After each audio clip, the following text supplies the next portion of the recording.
Hola, ¿estás cansada de toda la toxicidad que los productos de higiene personal y cosmética aportan a tu piel y a tu organismo cada día?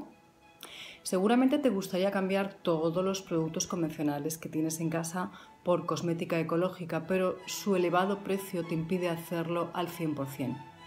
Fijaos, todo esto que yo tengo aquí son los productos que yo antes utilizaba para una limpieza en profundidad.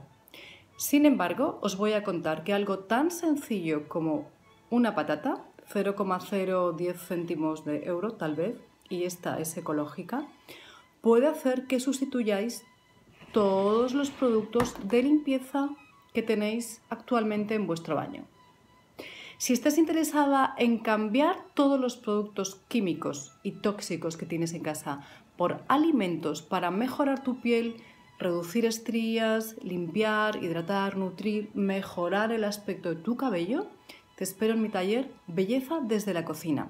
Será el próximo sábado, día 29 de abril, en directo o en diferido el día que a ti te venga mejor verlo. Te espero dentro en www.mamabio.es. Hasta entonces.